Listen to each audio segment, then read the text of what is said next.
1,24,000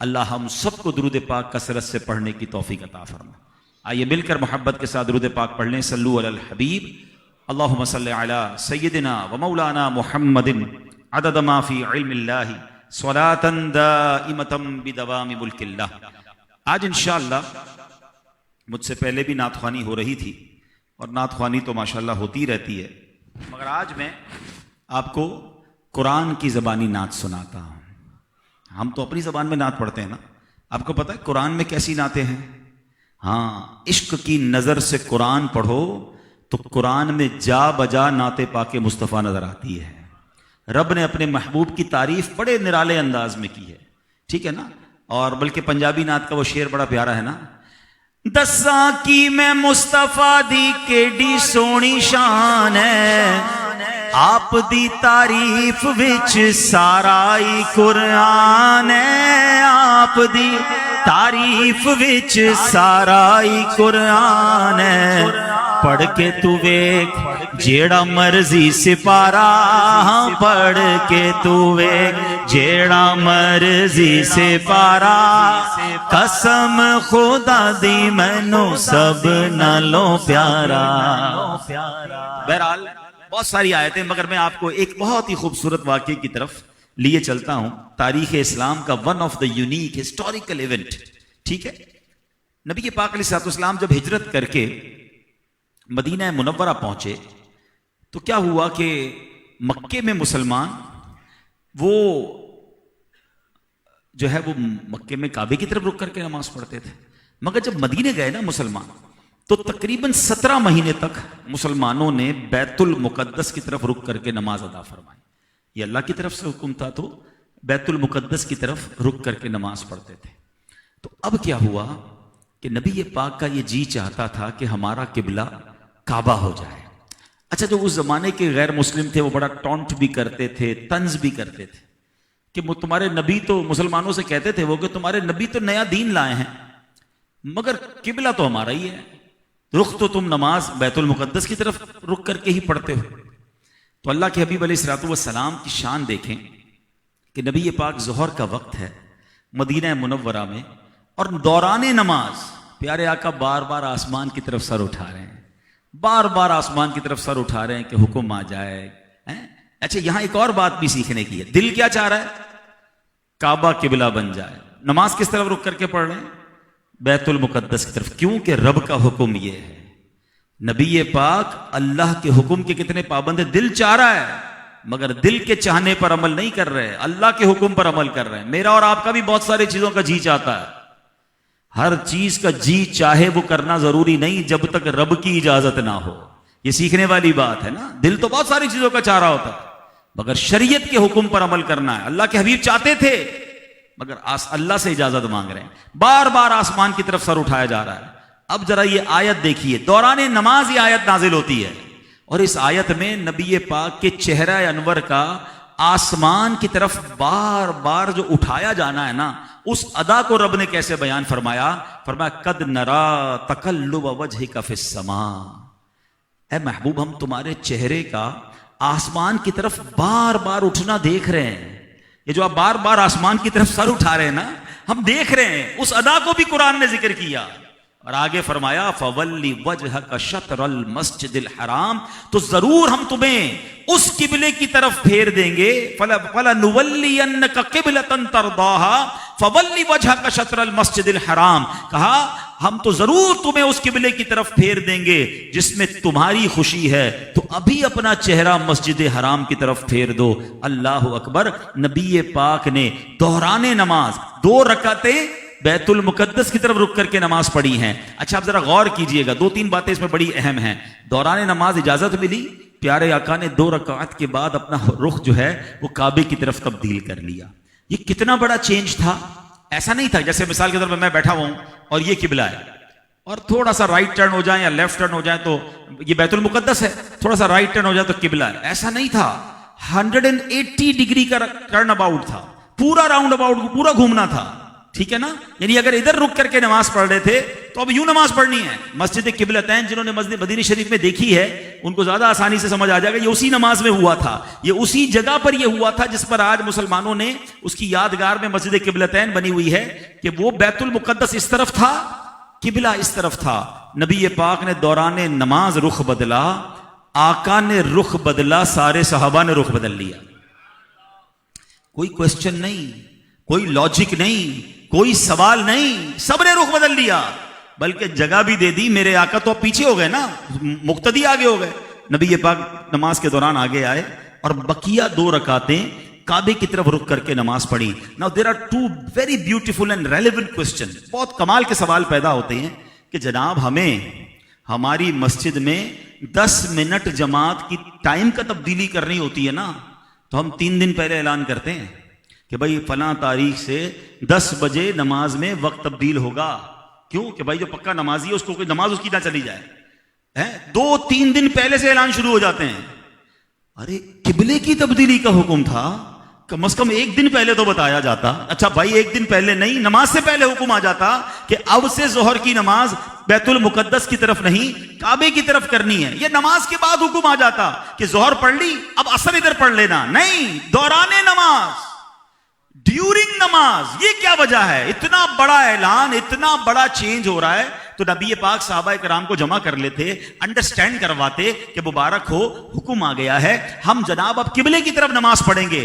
کوئی ڈسکشن نہیں ہے, کوئی انسٹرکشن نہیں ہے, کوئی مسجد میں پہلے اعلان نہیں ہے کہ نمازیوں اب سے نماز کا قبلہ تبدیل ہو رہا ہے. دوران نماز آیت نازل ہوتی ہے. آیت کس پر نازل ہوئی؟ صحابہ پر نہیں, نبی پاک پر. صحابہ کو نہیں پتا کیا ہو رہا ہے, بس نبی پاک نے رخ بدلا, صحابہ نے رخ بدل لیا. ہاں, اس کا ریزن کیا ہے؟ یہ ڈیورنگ نماز آنے کا ریزن کیا ہے؟ حکمت والے, بڑے عشق والے جواب علماء دیتے ہیں کہ دنیا کو بتانا تھا کہ صحابہ کی فرما برداری کیسی ہے, صحابہ کی نبی پاک سے محبت کیسی ہے. ارے اطاعت کس کو کہتے ہیں؟ اللہ کے حبیب نے رخ بدلا, سارے صحابہ نے رخ بدل لیا. nobody asked any logic and any question over there. آج کا مسلمان 1400 سال بعد سوال کرتا ہے جناب قرآن کے اس حکم کی لاجک کیا ہے, حدیث کے پیچھے کیا ہو جناب حکمت ہے, ہمیں بتائیے. ہماری اوقات ہے ہم قرآن کی اور حدیث کے معاملات میں لاجک تلاش کریں؟ صحابہ نے سکھا دیا ہے کہ اللہ کے نبی کا فرمان آ گیا, رب کا فرمان آ گیا, ہمارا کام لبیک کہنا ہے, ہمارا کام عمل کرنا ہے. تو یہ رہتی دنیا کے لیے ایک میسج ہے. تو آج بھی میری آپ سے گزارش یہی ہے, ہر چیز کو عقل سے نہ تولا کریں. بڑی خوبصورت بات شاعر مشرق نے کہی نا کہ عقل کو تنقید سے فرصت کہاں, عقل کو تنقید سے فرصت کہاں, عشق پر اعمال کی بنیاد رکھ. اگر اعمال کی بنیاد رکھنی ہے وہ عقل پر نہ رکھیں. اگر عقل کے پیچھے جائیں گے تو کبھی عقل نہیں مانے گی, تو کیا اسلام کا حکم نہیں مانیں گے؟ میں آپ کو دنیاوی طور پہ سمجھاتا ہوں. کسی ڈاکٹر سے آپ ملے اور ڈاکٹر اپنی ٹرمینالوجی ذکر کرنا شروع کر دے آپ کے سامنے کہ جناب ہارٹ جب ہم کھولتے ہیں, برین کھولتے ہیں, تو اس میں یہ والی بھی نس ہوتی ہے, تو یہ والی رگ ہوتی ہے, یہ کمپلیکیشنز ہوتی ہیں. آپ منہ ہی دیکھ رہے ہوتے ہیں اس کا, ہم نے ڈاکٹری پڑھی نہیں ہے, ہم کہتے ہیں یار بڑا پڑھا لکھا آدمی ہے, لیکن ہماری عقل کو سمجھ نہیں آ رہی ہوتی. مگر ہم کبھی یہ نہیں کہتے کہ ہمیں اس کی بات سمجھ نہیں آ رہی, غلط کہہ رہا ہے. ہم کہتے ہیں نہیں یار اس نے پڑھا ہے. ہمارا جب گھر بناتے ہیں تو انجینئر آ کے بلو پرنٹ دکھاتا ہے, ہم بھی ذرا چودھری صاحب بن کے دیکھ تو رہے ہوتے, سمجھ کچھ نہیں آ رہا ہوتا. اتنا بڑا نقشہ کھول کے بیٹھ جاتا ہے ہمارے سامنے کہ یہ کمرہ یوں بنے گا تو وہ بنے گا. ہم کہتے ہیں چل بھائی جو تو کہہ رہا ہے ٹھیک ہی کہہ رہا, بننے کے بعد دکھے گا کیسا یہ بتا دے, باقی یہ ہمیں کتنی ڈیپتھ ہوگی اور کتنا سیمنٹ سریا لگے گا یہ سانوں سمجھ نہیں آتا. ٹھیک ہے, لیکن مانتے کیوں ہیں اس کی؟ کہ اس کی عقل اچھی, اس نے پڑھائی کی ہے, اس میں اس کی لاجک ہے, اس کی جناب اس کی ایکسپرٹیز ہے, اس میں سب چیزوں پہ عقل ہم مان لیتے ہیں دوسرے کی. شریعت میں اپنی عقل پر چل رہے ہوتے ہیں کہ یار یہ بتائیے جناب کہ اس کے پیچھے اللہ نے حکم کیوں فرمایا. اب ہماری عقل کتنی بھائی, ہم قرآن کا سارے حکم سمجھ جائیں, ہم شریعت کے سارے احکام لاجک سمجھ جائیں, ضروری نہیں ہوتا. تو عشق پر بنیاد رکھنی ہے. اللہ رسول کی بات آ گئی, میری عقل مانے نہ مانے میں نے لبیک کہنا ہے, تب ایمان مضبوط رہے گا. بہرحال تو ایک تو اس واقعے سے یہ سیکھنے کو ملا. دوسری ایک اور بڑی کمال کی بات, ہاں نعت کی بات چل رہی تھی نا, قرآن نے کیا کہا کہ اے محبوب ہم تمہیں, یہ نہیں کہا کہ ہم تمہیں اس طرف پھیر دیں گے جس میں رب کی رضا ہے, اللہ جدھر چاہتا ہے ادھر تمہارا رخ کریں گے. نہیں, فَلَنُوَلِّيَنَّكَ قِبْلَةً تَرْضَاهَا, اے محبوب ہم ان قریب تمہیں اس طرف پھیر دیں گے جس میں تیری رضا ہے. یعنی سبحان اللہ، یہ جو بیت المقدس سے کعبے کی طرف قبلہ ہوا ہے، یہ سرکار علیہ الصلوۃ والسلام کی رضا کی خاطر، ان کی خوشی کی خاطر رہتی دنیا کا کعبہ جو ہے وہ قبلہ کر دیا گیا۔ جب بھی نماز پڑھا کرو نا اور ہاتھ اٹھایا کرو، منہ میرا کعبے کی طرف، تو تم دل میں خیال لایا کرو یہ منہ کعبے کی طرف ہوا ہے نا، یہ نبی پاک کی رضا کی وجہ سے ہوا ہے۔ اللہ نے محبوب کو راضی کرنے کے لیے سبحان اللہ حکم نازل فرمایا۔ تو جبھی تو سیدی اعلیٰ حضرت لکھتے ہیں نا، خدا کی رضا چاہتے ہیں دو عالم، خدا کی رضا چاہتے ہیں دو عالم، خدا چاہتا ہے رضائے محمد۔ اور سبحان اللہ، اللہ کی طرف سے کیسے محبوب کی رضا کو پورا کیا جاتا۔ بی بی عائشہ صدیقہ رضی اللہ تعالی عنہا جب نبی پاک کے معاملات دیکھتی تھی نا، کہ آقا کے دل میں بات آتی تھی، نبی پاک کو خواہش ہوتی تھی، قرآن کی آیت نازل ہو جاتی، جیسا نبی پاک چاہتے ویسا ہو جاتا۔ بی بی عائشہ نے بڑا تاریخی جملہ کہا، ہماری امی حضور کہتی ہیں، واللہ ما ارا ربک الا یسارع لک فی ہواک، کہتی ہے خدا کی قسم یا رسول اللہ، میں دیکھتی ہوں کہ آپ کا رب آپ کی خواہش پوری کرنے میں جلدی فرماتا ہے، آپ کی خواہش ہوتی ہے اور رب وہ پوری فرما دیتا ہے۔ رب نے اپنا حبیب جو بنایا ہے نا، یاد رکھیے گا، جو حبیب ہوتا ہے نا، محبوب ہوتا ہے، اس میں میرا تیرا نہیں ہوتا ہے۔ جب آپ کا جو کلوزسٹ فرینڈ ہو، آپ کیا کہتے ہیں، یار یہ میرا بیسٹ فرینڈ ہے، اب جو میرا ہے وہ اس کا ہے، جو اس کا ہے وہ میرا۔ دوستوں میں ایسا ہی ہوتا ہے جو بہت کلوز ہوں۔ تو اللہ نے کسی کو خلیل بنایا ہے، اللہ نے کسی کو روح اللہ بنایا، خلیل اللہ بنایا، کلیم اللہ بنایا، مگر حبیب اللہ بنایا تو جناب رسول اللہ کو بنایا۔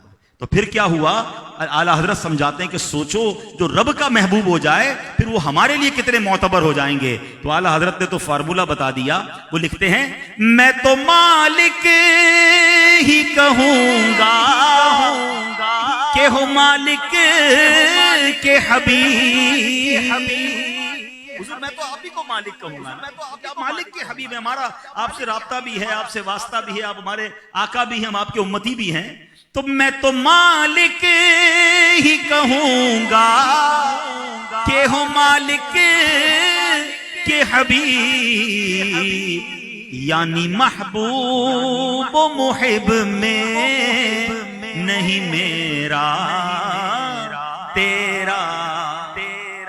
میرا تیرا جو ہے نا وہ غیروں میں ہوتا ہے، محبوب و محب میں نہیں ہوتا یہ میرا یہ تیرا۔ رب فرماتا ہے میرے محبوب جو کچھ میرا ہے، میری تیرے سوا جو کچھ دنیا میں، ایک جگہ رب فرماتا ہے، اے میرے محبوب تیرے سوا جو کچھ دنیا میں سب میں نے تیرے لیے پیدا فرمایا ہے۔ وجہ تخلیق کائنات ہیں اللہ کے حبیب، the reason of the all creation ہیں۔ اچھا سبحان اللہ، اللہ کریم نے نبی پاک علیہ الصلوۃ والسلام کی رضا کیسے پوری کی۔ پیارے آقا ایک جگہ فرماتے ہیں کہ میری امت پر بھاری نہ ہوتا نا تو میں ہر نماز کے لیے مسواک کا حکم دیتا، یعنی فرمایا، یعنی میں کہتا کہ مسواک واجب ہو جائے، مگر میری امت پر بھاری تھا۔ پھر ایک جگہ فرماتے ہیں اگر میری امت پر بھاری نہ ہوتا تو عشاء کی نماز کو رات کے تیسرے پہر تک مؤخر کرنے کا حکم دیتا، یعنی آقا تو چاہتے تھے کہ ہم عشاء لیٹ پڑھیں مگر امت پر بھاری پڑ جائے تو اس کا حکم نہیں دیا۔ ایک جگہ فرماتے ہیں تراویح سے متعلق، کہیں تم پر یہ فرض نہ ہو جائے لہٰذا با جماعت تراویح ادا کرنا نبی پاک نے کچھ دنوں کے لیے روک دی کہ اگر میں یہ پڑھتا رہوں گا اور کنٹینیو جماعت سے تراویح ہوتی رہی تو کہیں یہ فرض نہ ہو جائے، امت پر مشکل نہ ہو جائے، امت پر بار نہ پڑ جائے، اتنا ہم سے پیار ہے۔ لیکن یہاں سوال بڑا پیارا بنتا ہے کہ نبی پاک حکم نہ بھی دیں، اگر اللہ پاک کی آیت نازل فرما دیتا کہ ہر وضو میں مسواک فرض ہے تو فرض ہو جاتی، مگر چونکہ نبی پاک کو امت کی فکر ہے تو اللہ پاک نے یہ حکم بھی نازل نہیں فرمایا کہ محبوب کی مرضی نہیں ہے نا تو امت مشقت میں نہ پڑ جائے، امت پر ڈیفیکلٹی نہ ہو جائے۔ 6,500 کے قریب قرآن پاک کی آیات ہیں، کسی ایک آیت پہ حکم نہیں دیا کہ مسواک کو فرض کر دیا جائے۔ قرآن کریم میں نماز کا بار بار حکم ہے مگر تراویح فرض نہیں کی گئی کیونکہ محبوب کی رضا اس میں نہ تھی کہ تراویح فرض ہو جائے گی، میری امت پر مشکل ہو جائے گی۔ سبحان اللہ، معراج کی رات دیکھیے نا، رب کیسے حبیب کی بات پوری فرماتا ہے۔ فرض کتنی ہوئی تھی نمازیں یاد ہے نا، کتنی ہوئی تھی؟ 50 نمازیں۔ اللہ کے حبیب نے کیا عرض کیا، مولا زیادہ ہے، میری امت نہیں پڑھ پائے گی۔ 50 سے 45 40 ہوتے ہوتے 5 ہو گئی، مگر کرم نوازی دیکھو، ارشاد ہوتا ہے لا تبدیل لکلمات اللہ، اے میرے حبیب ہمارے کلمات بدلتے نہیں، پڑھنی 5 ہی تیری امت کو، ثواب 50 کا ہی عطا کیا جائے گا۔ 5 پر 50 کا ثواب ہے. پھر وہ لوگ سوچیں جو نماز قضا کرتے ہیں. اے میلاد بنانے والو، اے نبی پاک سے محبت کرنے والو، نماز کو تھام لو. یہ کتنی بڑی چیز ہے، آپ کو اندازہ ہے؟ جتنے قرآنی احکام ہیں نا، روزہ ہے، زکوٰۃ ہے، حج ہے، اور بھی بہت سارے فرائض ہیں، واجبات ہیں، یہ سب حکم کہاں نازل ہوئے؟ زمین پر جبریل امین وحی لے کر آئے. مگر نماز کہاں عطا کی گئی؟ رب نے اپنے پاس بلا کر عطا کی ہے. Try to understand the importance of namaz. یہ جبریل امین حکم لے کر نہیں آئے، رب نے اپنے پاس بلا کر. اور جب محبوب کو کوئی اپنے گھر بلاتا ہے، اپنے قریب بلاتا ہے، رب تو گھر سے پاک ہے مگر اللہ نے اپنے قریب بلایا. جب آپ کا کوئی بیسٹ آپ کے گھر آتا ہے تو سب سے اچھا تحفہ دیتے ہو نا، بہترین تحفہ دیتے ہو. معراج کی رات تحفہ کیا ملا نبی پاک کو؟ یہ نماز کا تحفہ ملا. تو سمجھو یہ کتنی بڑی چیز ہے. ہم ضائع کر دیتے ہیں، نمازیں قضا ہو رہی ہوتی ہیں. بلکہ میں بیان میں کہا کرتا ہوں کہ بھائی نبی برتھ ڈے ربیع الاول کیا ہے؟ پیارے آقا کا برتھ ڈے ہے نا. تو دنیا میں برتھ ڈے گفٹ نہیں دیتے ہو کہ جب کسی رشتہ دار کا، بچوں کا، جاننے والے کا جب پتہ چلتا ہے جنم دن آیا، برتھ ڈے آیا، ہم کوئی تحفہ دیتے ہیں. اور تحفہ کیا دیتے ہیں؟ جیسی شخصیت ویسا تحفہ. کوئی بڑا چھوٹے بچے کا وہ ہے برتھ ڈے ہے تو ہم چاکلیٹ دیتے ہیں، کوئی نہ کوئی ٹوائز دے دیتے ہیں. بڑی عمر کا آدمی ہو تو ہم عطر دیتے ہیں، کپڑے دیتے ہیں، جو بھی کتاب دیتے ہیں. نبی پاک کا برتھ ڈے ہے، آپ نے کیا تحفہ دیا انہیں؟ کوئی تحفہ تیار کیا کہ نہیں کیا؟ اچھا تحفہ بھی وہ دینا چاہیے جو اس کو پسند ہو. تو نبی پاک کو کیا پسند ہے؟ آقا خود فرماتے ہیں جعلت قرۃ عینی فی الصلاۃ، نماز میں میری آنکھوں کی ٹھنڈک ہے. تو نبی پاک کو تحفہ دینا نماز کا. کیسے ہماری نمازیں قضا ہو جاتی ہیں؟ تو نیت کریں کہ انشاءاللہ اب ہماری نماز قضا نہیں ہوگی انشاءاللہ. اچھا پیارے آقا علیہ الصلوۃ والسلام کے بہت خوبصورت ڈیسیژنز، ایمان تازہ ہو جائے گا آپ کو، ذرا غور سے سنیے گا. نبی پاک کو اللہ کریم نے عقل مبارک کیسی دی؟ اللہ نے سب سے عرفہ والا بنایا نا، سب سے لاجواب بنایا، سب سے بہترین بنایا. حضرت وہاب بن منبہ فرماتے ہیں کہ میں نے پچھلی آسمانی کتابوں میں سے 71 کتابیں پڑھی ہیں، آسمانی 71 کتابیں پڑھی، اور اس میں نے پڑھا ہے کہ پوری دنیا میں جتنی عقل اتاری گئی ہے اس سب کو ایک صحرا تصور کیا جائے. ڈیزرٹ، صحرا میں کتنی مٹی ہوتی ہے؟ پورا صحرا تصور کیا جائے پوری دنیا کی عقل کو، تو اس میں سے ایک ذرے کے برابر عقل جو ہے وہ پوری دنیا کو دی گئی ہے، اور باقی ساری عقل مصطفیٰ کریم علیہ الصلوۃ والسلام کو عطا فرمائی.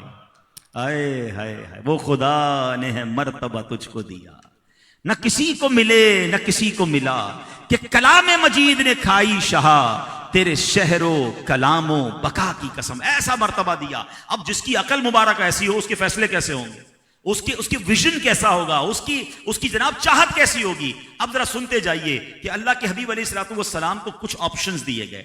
ایک بار نبی پاک علیہ الصلوۃ والسلام کو یہ پیشکش فرمائی گئی اللہ پاک نے کہ اے محبوب اگر آپ چاہیں تو ہم آپ کو دنیا کے وہ خزانے عطا فرمائیں جو نہ آپ سے پہلے کسی کو ملے نہ آپ کے بعد کسی کو ملیں گے. اس پر مزید یہ کہ ان دنیاوی خزانوں کی وجہ سے آپ کی آخرت کے انعامات جو ہیں وہ کم نہیں کیے جائیں گے. اب نبی پاک کو آپشن دیا گیا مگر ویژن تھا. عقل مبارک کیسی تھی؟ آپ نے عرض کیا آپ کہتے ہیں اے اللہ پاک یہ بھی سب کچھ میرے لیے آخرت میں ہی جمع فرما دیں. یعنی دنیا کے خزانے نہیں چاہیے، یہ نعمتیں بھی آخرت کی تو ملنی ہیں، اس کو بھی آخرت کے لیے جمع کر فرما دے. یعنی نبی پاک نے اختیاری غربت اختیار کی. سمجھیے گا بات. ایک بندہ خود سے غریب ہے، خود سے فقیر ہے، ٹھیک ہے نا، اس کے پاس نہیں ہے، لیکن ایک وہ شخصیت جس کو دنیا بھر کے خزانوں کی آفر ہو. خود نبی پاک علیہ الصلوۃ والسلام فرماتے ایک جگہ پر خدا کی قسم اگر میں چاہتا تو سونے چاندی کے پہاڑ میرے ساتھ چلا کرتے. اس قدر نبی پاک کو اختیارات دیے گئے، مگر آپ نے چٹائی کا بچھونا پسند کیا، خاک پر سونا پسند کیا. آپ کبھی فاقہ کر رہے ہیں، کبھی کھجور شریف کھا رہے ہیں، یہ کیوں ہے؟ سب جو کی روٹی ہے. اس کی وجہ کیا ہے؟ علماء نے بہت خوبصورت اس کی وجہ بیان کی. آپ فرماتے ہیں اگر نبی پاک بادشاہوں والی لائف گزارتے، شاندار گھر ہوتا، مہنگی سواری ہوتی، بہت مہنگے عطر استعمال فرماتے، لیوش کھانے کھاتے، جنت کے کھانے آتے نا نبی پاک کے لیے، تو آقا کی امت میں جو غریب امتی ہوتے جیسے آج بھی یہاں بیٹھے ہوں گے وہ کیا سوچتے کہ میرے آقا تو اتنے مہنگے کپڑے پہنتے تھے، میں غریب تو پہن ہی نہیں سکتا. نبی پاک کی سنت تو جناب بہت مہنگے مہنگے مرغ و مسلم ہیں اور روسٹ کھانا ہے، میں تو وہ بھی نہیں کھا سکتا. پیارے آقا تو بہت قیمتی عطر استعمال کرتے ہیں، میں غریب آدمی کر ہی نہیں سکتا. تو غریب امتی جو ہے اس کا دل چھوٹا ہو جاتا، وہ افسوس کرنے میں لگ جاتا. سبحان اللہ, نبی پاک نے اپنی لائف سٹائل کو اتنا سمپل کر دیا کہ خود چٹائی پر سوئے تاکہ آج غریب بھی غربت میں رہے تو سنت پر عمل کر سکے. امیر کو عمل کرنا ہے تو سادگی اختیار کرے, اس کے لیے آسان ہے. سنت پر عمل کرنے کے لیے امیر سادگی اختیار کرے. غریب کو یہ احساس نہ ہو کہ جناب وہ سبحان اللہ جب نبی پاک کے انداز کو دیکھتا ہے تو بندے کو صبر آ جاتا ہے. امیر اہل سنت لکھتے ہیں نا, ہے چٹائی کا بچھونا کبھی خاک ہی پہ سونا, ہے چٹائی کا بچھونا کبھی خاک ہی پہ سونا, کبھی ہاتھ کا سرہانا مدنی مدینے والے, کبھی جو کی موٹی روٹی تو کبھی کھجور پانی, تیرا ایسا سادہ کھانا مدنی مدینے والا. اب ذرا غور کیجئے, یہ نبی پاک کا انداز تھا. ایک اور خوبصورت نبی پاک کا ڈیسیشن, نبی پاک کی چوائس دیکھیں کہ نبی پاک علیہ الصلوۃ والسلام کی بارگاہ میں ایک مرتبہ قریش آئے اور کہتے ہیں کہ دعا کیجئے کہ کوہ صفا جو ہے نا, یہ صفا مروہ کی پہاڑی آپ دیکھتے ہو, یہ کوہ صفا اللہ پاک ہمارے لیے سونے کا بنا دے. یہ پورا پہاڑ سونے کا ہو جائے گا نا, ہم مسلمان ہو جائیں گے. اگر آپ چاہتے ہیں ایمان لے آئیں تو آپ اللہ سے دعا کریں کہ پورا پہاڑ سونے کا ہو جائے. تو نبی پاک علیہ السلام نے فرمایا پکے ہو, پھر ایمان قبول کر لو گے؟ بالکل پکا وعدہ, آپ بس یہ پہاڑ سونے کا بنائیں, یہ دلیل دیں ہمیں, ہم مسلمان ہو جائیں گے. نبی پاک نے اللہ کی بارگاہ میں دعا کی. جبریل امین آئے, عرض کرتے ہیں کہ رب نے آپ کو سلام بھیجا ہے, اور رب فرماتا ہے آپ چاہیں تو کوہ صفا کو سونے کا بنا دیا جائے گا. اگر انہوں نے ایمان اگر پھر بھی قبول نہ کیا نا تو ایسا عذاب آئے گا جیسا کسی پر بھی نہیں آیا ہوگا. اب کیونکہ دیکھیں پچھلے جتنے انبیاء ہیں نا, سب سے لوگوں نے نشانیاں مانگی, انہوں نے نشانیاں پوری کر دی, پھر بھی ایمان نہیں لائے تو عذاب آتا تھا. حضرت صالح علیہ السلام سے کہا تھا کہ ہمیں پہاڑ سے اونٹنی نکال دیں, ہم ایمان لے آئیں گے. اونٹنی آ گئی, کچھ لوگ ایمان لائے, باقی نہ لائے, عذاب آ گیا. حضرت موسیٰ علیہ السلام سے پوچھا گیا, جادوگر آئے تھے سامنے, آپ نے معجزہ بھی دکھایا, کچھ ایمان نہیں لائے, پھر عذاب. تو اب اللہ کی طرف اللہ کی بارگاہ کا دستور ہے کہ اگر کوئی نشانی مانگے گا اور وہ نشانی پوری کر دی گئی اور پھر بھی ایمان نہ لایا تو پھر عذاب آئے گا. تو اللہ کے حبیب سے جبریل امین کہتے ہیں کہ حضور آپ کے کہنے پر ہم کوہ صفا کو سونے کا کر دیں گے. رب فرماتا ہم کر دیں گے, لیکن پھر یہ ایمان نہ لائے تو ایسا عذاب آئے گا کہ پھر کسی پر ایسا عذاب نہ آیا ہوگا. یا اگر آپ چاہیں تو ان کے لیے توبہ کا دروازہ کھول دیا جائے. نبی پاک علیہ الصلوۃ والسلام نے فرمایا باب التوبۃ والرحمہ, میں چاہتا ہوں ان پر توبہ اور رحمت کا دروازہ کھول دیا جائے. آقا نے کیسا آپشن اختیار کیا, عقل مبارک تھی نا کہ واقعی اگر یہ سونے کا بن جائے اور یہ ایمان نہیں لائیں گے تو عذاب آ جائے گا.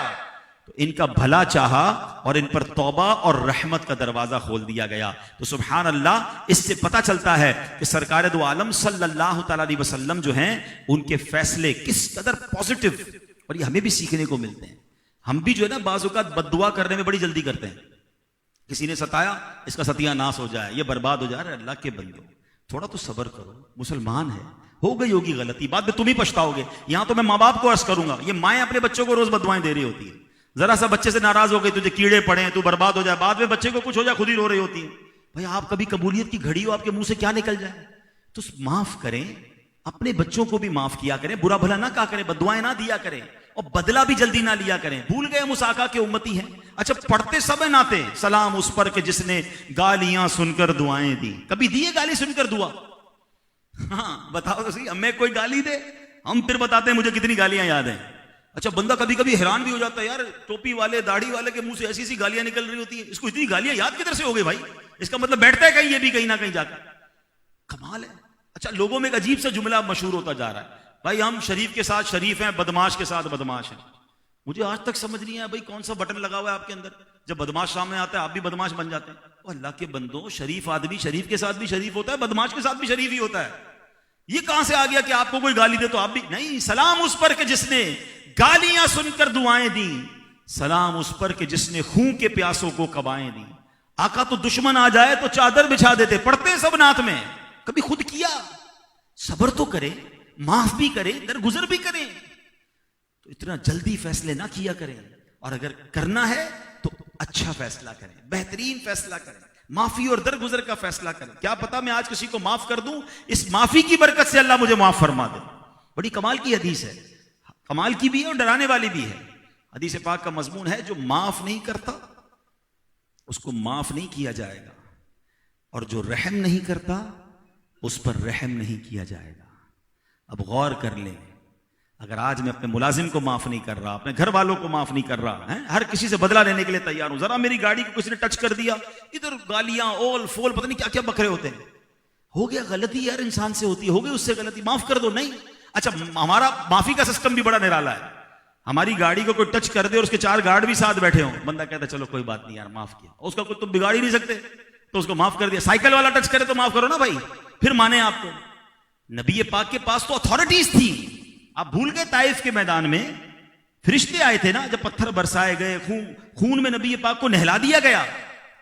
فرشتے آئے کہ حضور آپ حکم کریں یہ سارے پہاڑوں کو ہم طائف والوں پر الٹا کر دیں گے، تہس نہس کر دیں گے. اللہ کے نبی نے فرمایا نہیں، میں رحمت للعالمین بنا کر بھیجا گیا. اے اللہ میری قوم ہے، مجھے جانتی نہیں ہے، ان کی ہدایت کی دعا کر رہے ہیں. اتھارٹی ہوتے ہوئے معاف کرنا کمال ہے. آپ کسی کا بگاڑ ہی کچھ نہیں سکتے، پھر معاف کیا تو کیا کمال کیا. مزہ یہ اتھارٹی ہے، بدلہ بھی لے سکتا ہوں، بتا سکتا ہوں، مگر پھر اللہ کے لیے معاف کریں. پھر دیکھیں اس کی چاشنی اور ہے، اس کا مزہ ہی اور ہے. تو ہمیں میلاد کے اجتماع میں آنا ضرور چاہیے، مگر کچھ سیکھ کر بھی تو جاؤ نا، کچھ بدلاؤ بھی تو آئے نا. میری طبیعت میں بدلاؤ آئے، میرے انداز میں بدلاؤ آئے. مزہ پتہ کیا ہے، میلاد کا مہینہ جائے نا، لوگ نوٹس کریں کہ یار تمہارے اندر فرق آ گیا ہے، سچ بولنے لگے ہو. ہم کہیں ہاں سچے نبی کا میلاد آیا، اب میں نے جھوٹ سے توبہ کر لی ہے. کوئی آپ کو کہے کہ یار آپ ماشاءاللہ مسجد میں زیادہ نظر آنے لگ گئے ہیں، کہا ہاں نبی پاک کا میلاد آیا نا، میں نے 5 وقت نماز پڑھنا شروع کر دی ہے. فرق تو آئے، رحمت کا دریا بہ رہا ہے، مجھے فرق ہی کوئی نہیں پڑ رہا. ایسا نہ بنے. دیکھیں رحمت کی بارش کا قصور نہیں ہوتا، قصور زمین کا ہوتا ہے. کہیں بارش برسے کیچڑ پر، گندگی پر، تو کیا بن جاتا ہے؟ کیچڑ بن جاتا ہے. نرم زمین پر بارش برسے تو وہاں پھول کھلنا شروع ہو جاتے ہیں. دل کی زمین اچھی ہے کہ نہیں؟ بارش تو برس رہی ہے، ہاں ربیع الاول آیا، رحمت کی پھوار برس رہی ہے. میں چیک کروں مجھ پہ فرق آ رہا ہے کہ نہیں آ رہا، میرے دل میں برکت آ رہی ہے کہ نہیں، میری نمازیں بہتر ہو رہی ہیں کہ نہیں. میں نے ابھی بیان میں شروع میں کہا درود پاک کی کثرت ہوئی کہ نہیں. مزہ یہ آئے کہ بس یہ مہینہ مجھے بدل کے چلا جائے، میری لائف چینج ہو جائے کہ جب میں نے نبی پاک کے بارے میں اتنی باتیں سنی ہیں تو میرے اندر کیا آ رہا ہے. اب میں آخر میں چند آپ کو وہ باتیں بتاتا ہوں کہ سرکار دو عالم علیہ الصلوۃ والسلام نے کچھ باتوں سے بیزاری کا اعلان کیا، ناراضگی کا اعلان کیا، بلکہ یہاں تک فرمایا جو یہ کرنے والا ہے وہ ہم میں سے نہیں ہے. ایک عاشق رسول کو ان چیزوں سے تو پہلے بچنا چاہیے نا. میں چند وہ حدیثیں بتا دیتا ہوں. نبی پاک نے فرمایا جو قرآن کریم کی تلاوت اچھی آواز سے نہ کرے وہ ہم میں سے نہیں ہے. اب ذرا غور کریں، یہاں تو قرآن کریم کی تلاوت ہی نہیں ہو رہی، اچھی آواز تو دور کی بات ہے، تلاوت کرنا ہی نہیں آ رہا، مخارج ٹھیک نہیں ہے. اور بعض اوقات تو کئی لوگوں کے گھروں میں پورے سال میں ایک ہی بار قرآن کھلتا ہے، وہ بھی رمضان میں. ایسا کیسے چلے گا مجھے بتائیے نا. ہم اپنے موبائل کو کتنا اوپن کرتے ہیں، انگوٹھوں میں درد شروع ہو گیا اب تو لوگوں کے، انگلیاں اور انگوٹھوں میں درد ہو گیا، اتنا اوپن کرتے ہیں، اتنی چیٹنگ، اتنی کیا کیا لکھ رہے ہوتے ہیں. اتنا موبائل یوز ہے، قرآن کتنا کھولتے ہیں. آپ کو پتا ہے جب میں اور آپ دنیا سے جائیں گے یہ سارے سافٹ ویئر آف لائن ہو جائیں گے. ہو سکتا ہے کچھ دوست دور کے دوست ہوں گے، دوسرے ملکوں میں ہوں گے، وہ پوچھیں گے یار بندے کو چیک تو کرو کہاں ہے، 2-3 دن سے آن لائن نہیں ہوا ہے. تو ہر وقت آن لائن ہوتا تھا. تو پتا چلے گا 3 دن سے جو آن لائن نہیں ہوا ہے نا وہ بندہ ہی آف لائن ہو گیا ہے، بندہ انتقال ہو گیا اس کا. یعنی میں اور آپ قبر میں جائیں گے تو سافٹ ویئر آف لائن. لیکن آپ کو پتا ہے جس نے قرآن تھاما ہوگا نا، قرآن قبر میں بھی آن لائن ہوگا. حدیث پاک میں ہے کہ 30 آیتوں والی ایک سورت ہے، حدیث پاک کا مضمون ہے، جو روزانہ رات اس کی تلاوت کر لے یہ سورت انشاءاللہ قبر میں اس کی شفاعت کرے گی. کون سی سورت ہے؟ سورہ ملک. پڑھے نا روزانہ. آقا ایک اور جگہ فرماتے ہیں صلی اللہ تعالی علیہ وسلم، اور مسلمانوں کے بارے میں جب باتیں سنتے ہیں تو دل میں درد ہوتا ہے، یار اسلام تو یہ نہیں تھا، نبی پاک نے تو یہ تعلیم نہیں دی تھی، ہم کدھر جا رہے ہیں. آپ کو پتا ہے مجھے اور آپ کو کتنا بڑا انعام بغیر کوشش کے ملا ہے. The world's biggest reward you have. جی ہاں، آپ اور میں نبی پاک کے جو امتی بن گئے نا، یہ آپ کو پتہ ہی نہیں کتنا بڑا انعام ملا ہے. حضرت موسیٰ کلیم اللہ اللہ سے دعا کرتے تھے اللہ مجھے بھی آخری نبی کا امتی بنا دے. موسیٰ کلیم اللہ علیہ السلام کی تمنا ہے مجھے جس کا ہاتھ جدھر لگتا ہے، جس کو جدھر موقع لگتا ہے کسی کو دھوکہ دے دیتا ہے. کوئی جناب سوچئے ہم آخری امتی، آخری نبی کی آخری امت ہیں، ہمیں ایسا کام نہیں کرنا چاہیے. دن آ سکتے ہیں واپس کہ دنیا میں لوگ مسلمانوں کو دیکھ کر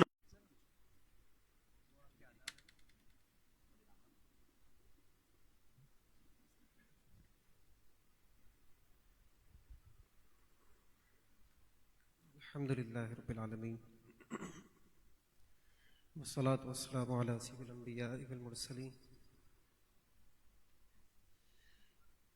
جزا اللہ عنا سیدنا مولانا محمد صلی اللہ تعالی علیہ وآلہ وسلم ما هو اہل. یا ارحم الراحمین یا ارحم الراحمین یا ارحم الراحمین یا ربنا یا ربنا یا ربنا یا حی یا قیوم یا حی یا قیوم یا حی یا قیوم برحمتک نستغیث. اللہ لا الہ الا هو الحی القیوم واتوب الیہ. اللہم انا نسألک بأن لک الحمد لا الہ الا انت الحنان المنان بدیع السماوات والارض یا ذا الجلال والاکرام. اے ہمیں پالنے والے، اے ہماری لاج رکھنے والے، اے ہمیں زندگیاں عطا فرمانے والے، پیارے آقا علیہ الصلوۃ والسلام کا بن مانگے امتی بنانے والے، تجھے تیرے پیارے حبیب صلی اللہ علیہ وسلم کا واسطہ، ان کی میلاد میں سجائی جانے والی اس مبارک محفل کا واسطہ، یا ارحم الراحمین ہماری، ہمارے والدین کی، آقا علیہ الصلوۃ والسلام کے تمام چاہنے والوں کی بے حساب و کتاب بخشش و مغفرت فرما دے. یا اللہ ہمارے صغیرہ کبیرہ ظاہری باطنی گناہوں کو معاف فرما دے. یا اللہ ہمیں عذاب قبر سے محفوظ فرما، ہمیں دوزخ کی آگ سے بچا لے. یا اللہ ہمیں، ہمارے ماں باپ کو، ہمارے بیوی بچوں کو برے خاتمے سے محفوظ فرما. یا اللہ مرتے وقت ہماری زبانوں پر کلمہ طیبہ جاری ہو جائے. یا اللہ مرنے سے پہلے ہمیں توبۃ النصوحہ کی توفیق نصیب ہو جائے. یا اللہ ہمارا خاتمہ بالخیر ہو جائے. یا اللہ ہمیں شہادت اپنی راہ میں عطا فرما دے. اللہم ارزقنا شہادتا فی سبیلک وجعل موتنا فی بلد حبیبک صلی اللہ علیہ وسلم. مولا کریم ہمارے درمیان جو بیمار ہیں، ہمارے ماں باپ میں، بیوی بچوں میں، رشتہ داروں میں، دوست احباب میں جو بیمار ہیں، جس مرض کا شکار ہیں، چاہے ڈاکٹروں نے انہیں لا علاج ہی کیوں نہ کہہ دیا ہو، مولا کریم تیرے قبضہ قدرت میں ہر مرض کا علاج ہے. اس مبارک محفل کا واسطہ ہمیں، ہمارے مریضوں کو شفا یابی عطا فرما. مولا کریم ہمیں، ہمارے گھر والوں کو مرتے دم تک ہسپتالوں میں داخل ہونے سے بچا، مہنگے مہنگے علاجوں سے بچا، دواؤں انجیکشنوں کی محتاجی سے بچا، بستر پر بولو براز سے بچا. یا اللہ کینسر سے بچا، شوگر ہو جانے سے بچا، بلڈ پریشر کے مرض سے بچا، مرگی کے دوروں سے بچا، ڈائلسس کی نوبت سے بچا، ٹرانسپلانٹ کی نوبت سے بچا، خون کے لین دین سے بچا، اعضا کی پیوند کاری سے بچا. یا اللہ کسی کے آگے ہاتھ پھیلانے کی نوبت سے بچا لے. یا اللہ تیرا بندہ تیرا ہی محتاج اچھا لگتا ہے، ہمیں غیر کی محتاجی سے ہمیشہ کے لیے محفوظ فرما. یا اللہ ہمیں اپنی اولاد کا بھی محتاج ہونے سے بچا لے. یا اللہ ہمیشہ ہماری صحت، تندرستی، عافیت، سلامت رہے. یا اللہ مولا کریم جو ہمارے بھائی بے روزگار ہیں یا روزگار تو رکھتے ہیں لیکن معاشی تنگی کا شکار ہیں، روزگار کے مسائل کا شکار ہیں، یا اللہ اپنے پیارے حبیب کا صدقہ ہم تمام مسلمانوں کے رزق حلال میں خوب برکتیں عطا فرما. یا اللہ جو بے روزگار ہیں انہیں بھی رزق حلال عطا فرما. ہمارے ملک کی معیشت مضبوط ہو جائے، ہمارے یہاں صنعتیں بحال ہو جائیں، روزگار کے کروڑوں نئے دروازے ہمارے ملک میں کھل جائیں. یا اللہ ہمارے ملک میں مہنگائیاں ختم ہو جائیں، معاشی خوشحالی آ جائے. یا اللہ روزگار کے مواقع میسر آ جائے. یا اللہ ہر مسلمان کو قدر کفایت کم سے کم روزی ضرور میسر ہو جائے. یا اللہ سب کو حلال ذریعے سے رزق عطا فرما.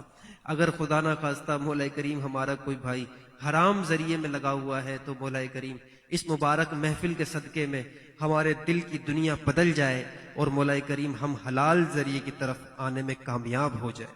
یا ارحم الراحمین اس سی ٹی سی مارکیٹ میں جتنے ہمارے دکاندار حضرات جو جاب کرنے والے موجود ہیں جو آج کی اس محفل میں شریک ہیں، یا اللہ ان کے بھی رزق حلال میں خوب خوب برکتیں نازل فرما دے۔ یا اللہ جو بھی ہم کمائے ہمیں برکت والی روزی نصیب ہو جائے۔ یا ارحم الراحمین جو بے اولاد آئے ہیں انہیں پیارے آقا کے صدقے میں نیک صالح جنت میں لے جانے والی اولاد نصیب ہو جائے۔ جو بے رشتہ آئے ہیں انہیں اچھے رشتے نصیب ہو جائیں۔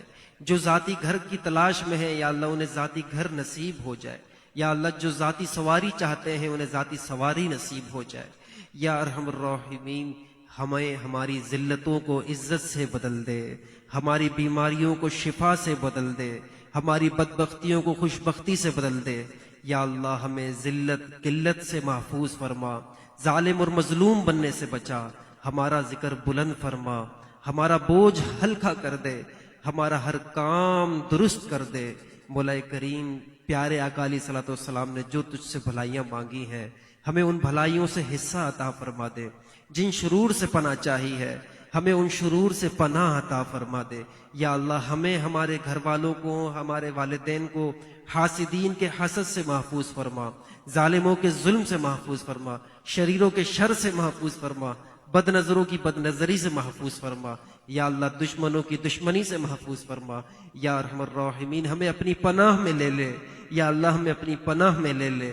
مولا کریم اللہم انا نجعلک فی نحورہم ونعوذ بک من شرورہم، اللہم احسن عاقبتنا فی الامور کلہا واجرنا من خزی الدنیا وعذاب الآخرہ۔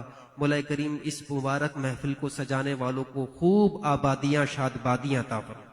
یا اللہ جنہوں نے اس میں اپنا جو حصہ ملایا سب کا اپنا حصہ ملانا قبول فرما لے، جو آئے ان کا آنا قبول فرما لے، جو بلائے گئے ان کا بھی آنا قبول فرما لے۔ یا اللہ جنہوں نے اس میں اپنا مال ملایا، اپنا پسینہ، اپنا وقت، اپنی صلاحیت خرچ کی، سب کو پیارے آقا علیہ الصلوۃ والسلام کی حقیقی محبت عطا فرما دے۔ یا اللہ اور ہماری یہ ڈیڈی فیملی کی طرف سے یہ سارا اس میں بہت بڑا اہتمام کیا گیا، یا اللہ اس محفل کا ثواب اور اس کے بعد جو لنگر ہو اس کا ثواب ہمارے عمل کے مطابق نہیں بلکہ اپنی شان کے مطابق عطا فرما۔ اور یہ سارا ثواب ہم پیارے آقا علیہ الصلوۃ والسلام کی بارگاہ بے کس پناہ میں ہدیتاً تحفتاً پیش کرتے ہیں، آپ کی بارگاہ میں پہنچا۔ آپ کے طفیل تمام صحابہ، تمام اہل بیت، تمام ازواج مطہرات، آپ کے والدین کریمین، پیارے آقا علیہ الصلوۃ والسلام کے آباء و اجداد کو اس کا ثواب پہنچا، خصوصاً حضور سیدنا شیخ عبد القادر جیلانی اور قادری، چشتی، سہروردی، نقشبندی، کلندری سلسلے کے تمام، اویسی سلسلے کے تمام بزرگان دین کو اس کا ثواب پہنچا۔ حضرت خواجہ اویس کرنی، حضرت خواجہ محکوم الدین سیلانی رحمۃ اللہ تعالی علیہ کو اس کا ثواب پہنچا۔ ہم یہ جس ہم محفل میں شریک ہیں ڈیڈی فیملی کے جو عزیز و اقارب اس دنیا سے کوچ کر گئے ان کو اس کا ثواب پہنچا۔ ہم یہاں جتنے موجود ہیں ہمارے عزیز و اقارب میں جو اس دنیا سے کوچ کر گئے ان سب کو اس کا ثواب پہنچا۔ حضرت آدم علیہ الصلوۃ والسلام سے لے کر آج تک، آج سے لے کر قیامت تک جتنے اہل ایمان گزرے ہیں گزریں گے تمام کی ارواح کو درجہ بدرجہ پہنچا۔ یا اللہ عالم اسلام کی خیر فرما دے، دشمنان اسلام کا منہ کالا فرما دے، غزہ کے، فلسطین کے مظلوم مسلمانوں کی غیبی امداد فرما، ان کے دشمنوں کو نیست و نابود کر دے، ان کا ملیا میٹ کر دے، ان کا نام و نشان مٹا دے، انہیں عبرت کا نشان بنا دے، انہیں ذلیل و رسوا کر دے، انہیں خائب و خاسر کر دے۔ یا اللہ مسلمانوں کو غیرت عطا فرما، حمیت عطا فرما، مسلمان افواج کو ان کے لیے کچھ کرنے کی توفیق عطا فرما۔ یا ارحم الراحمین ہمارے مظلوم مسلمانوں کا کوئی غیبی مددگار پیدا فرما دے۔ یا اللہ ہمیں ان کے لیے کچھ نہ کچھ اپنی حیثیت کے مطابق کرنے کی توفیق عطا فرما، کچھ نہ کر سکیں تو دل جلانے، آنسو بہانے کی توفیق عطا فرما، ان کے لیے رو رو کے دعائیں کرنے کی توفیق عطا فرما۔ یا ارحم الراحمین کشمیر کے، فلسطین کے، شام کے، یمن کے، لیبیا کے، برما کے اور پاکستان کے مسلمانوں پہ بھی خصوصی فضل و کرم فرما۔ کہتے رہتے ہیں دعا کے واسطے بندے تیرے کر دے پوری آرزو ہر بے کس و مجبور کی۔ یا اللہ یہاں ہم جتنے حاضرین ہیں ہماری ساری جائز حاجتوں پر رحمت کی نظر فرما، اور ہمارے ساتھ جتنی پریشانیاں ہیں ساری پریشانیاں پیارے آقا کی مقبول دعاؤں کے صدقے میں سب پریشانیاں دور فرما۔ ان اللہ و ملائکتہ یصلون علی النبی۔ دعا کیجئے ہمارے جمال بھائی کے پیر و مرشد، جو مولا کریم جو تو ہمیں عطا کرے نیکیاں یا اللہ سب ہم علامہ ارشد القادری صاحب دامت رحمت اللہ تعالی علیہ کو بھی یہ ثواب پہنچا دے۔ مرحوم حاجی عبد الکریم ڈیڈی جمال بھائی کے والد محترم حاجی مرحوم حاجی عبد الغفار ڈیڈی، مرحوم حاجی عبد القادر ڈیڈی، مرحوم محمد یوسف ابراہیم ڈیڈی، مرحوم یونس بھائی، مرحومہ جمیلہ بائی، مرحومہ حاجیانی عائشہ بائی، مرحومہ نیک پروین، مرحومہ مہر النساء، مرحومہ خیر النساء، مولا کریم یہ خصوصاً یہ اہتمام کرنے والوں کے عزیز و اقارب کو بھی اس کا ثواب پہنچا دے، اور جن کو ایصال ثواب کرنے والا کوئی نہیں انہیں بھی اس کا ثواب پہنچا دے۔ وصلی اللہ تعالی علی حبیبہ خیر خلقہ محمد و آلہ و اصحابہ اجمعین برحمتک یا ارحم الراحمین۔